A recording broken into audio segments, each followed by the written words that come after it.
America is not a racist country.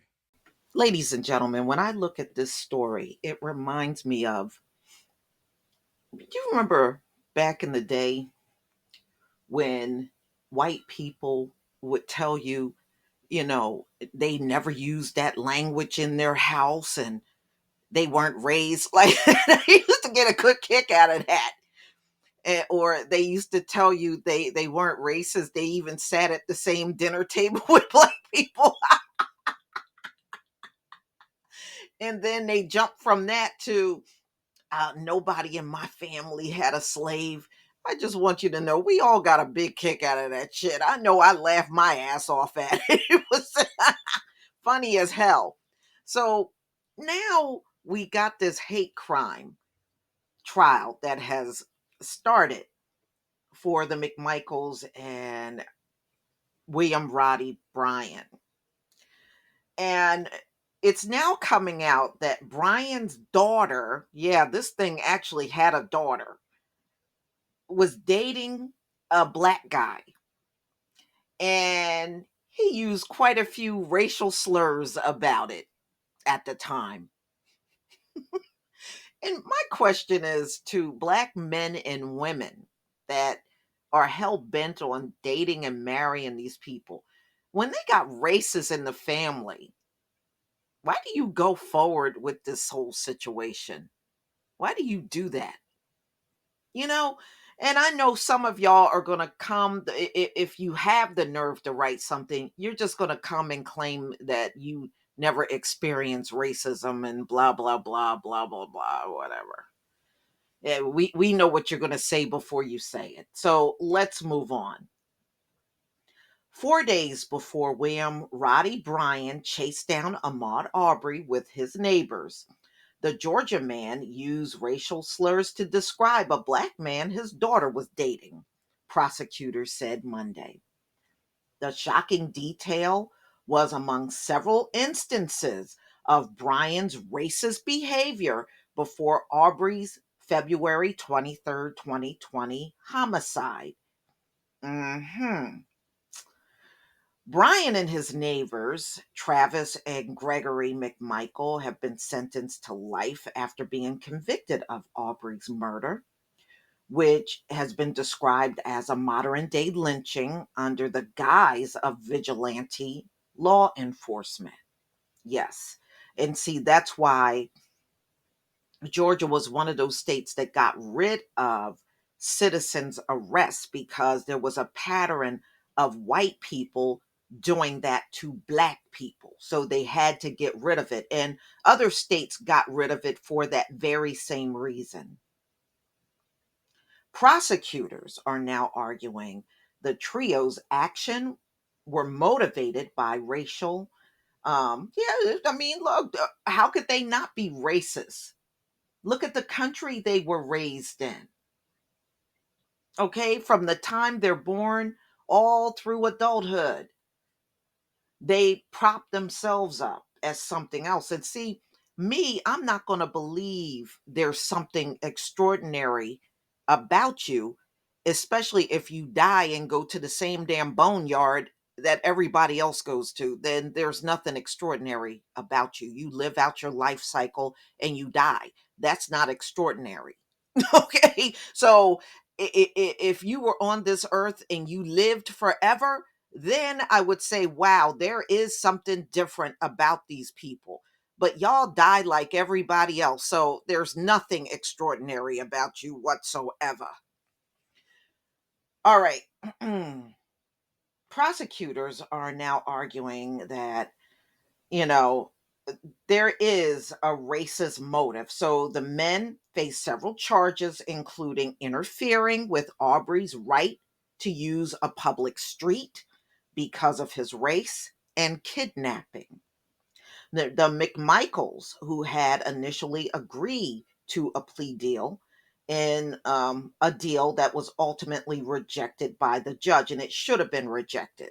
Why should they get any deal? Ahmaud Arbery didn't get a second chance or a deal. He didn't get to bargain or do any of those things. So why should that be granted to you? The judge made the right decision. All right, so they are also facing a count of using a firearm during a violent crime. During opening arguments, Assistant U.S. Attorney Bobby Bernstein explained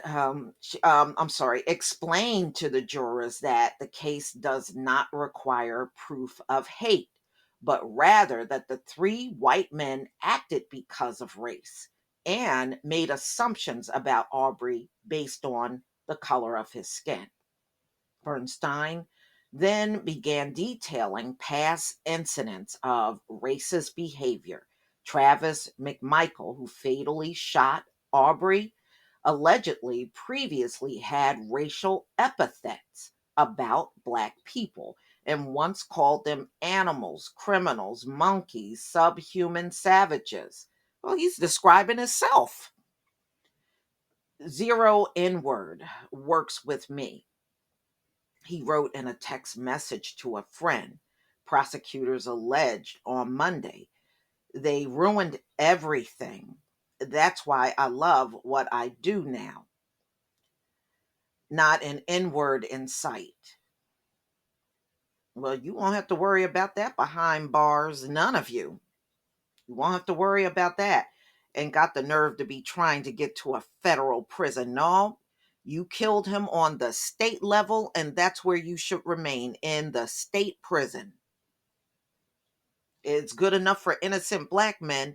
It should be good enough for guilty white men. Prosecutors say that his father, who was a former cop, allegedly made a negative comment after the 2015 death of Julian Bond, a civil rights activist and former Georgia state representative. Bad. I wish he'd been put on in the ground years ago. He's nothing but trouble. Those Blacks are nothing but trouble. Michael allegedly told a witness while he was still an investigator for a local DA's office. The witness is set to testify during the trial. Yeah, we're nothing but trouble, but who's in jail? Who's in jail for the rest of their life? Please. And it just goes to show you why you should never take any of the things they say seriously or their opinion of you. They're not in any position to be critiquing us. Not now, not ever.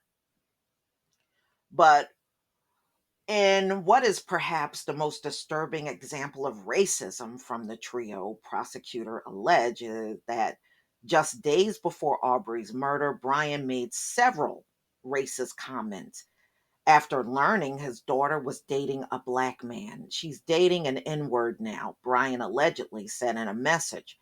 Bryan also repeatedly referred to the man by a racial slur and called him a monkey, Bernstein said. Wow, trust me, Bryan looks more like that monkey. Okay, y'all keep calling us monkeys, but when you look at the facial structure of that monkey, it don't match us. It don't match us at all. On the day of Aubrey's death, Bernstein said that Bryan told authorities that he saw the 25-year-old running and he knew he had to be a criminal. Okay, so a Black man jogging through a neighborhood had to be a criminal. Interesting. But who's the criminal? Who's the felony criminal now? It looked like he's about to cry. Y'all, this picture was taken when he was sentenced to life. You can almost see his eyes welling up with tears and see his nose and around his cheeks turning red because he was about to cry. When asked what evidence he had to justify that Aubrey could have been the individual that had been previously breaking into homes under construction in the neighborhood, Bryan responded instinct, and you were wrong about that. And there were a lot of people that walked up to that house. So if you're going to go out there and shoot Bryan, you should have shot all the other people that walked up to the house and did the same thing. And we saw the video. There were multiple people that went up to that house that was under construction. It's not illegal to use racial slurs, Bernstein told jurors, but these slurs can provide you with evidence as to why a defendant did what he did.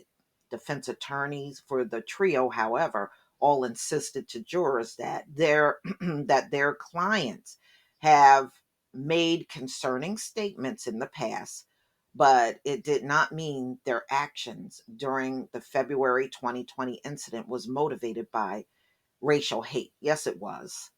Yes, it was. Yes, it was. Because I bet you if you put a white man that was jogging down the street at that very same moment, they wouldn't have done nothing. And number two, when you look at who was breaking in those homes in the area they lived in, they were all white suspects.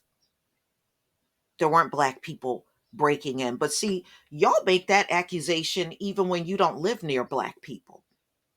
Oh, they gonna come in our neighborhood and break in. No, they're not.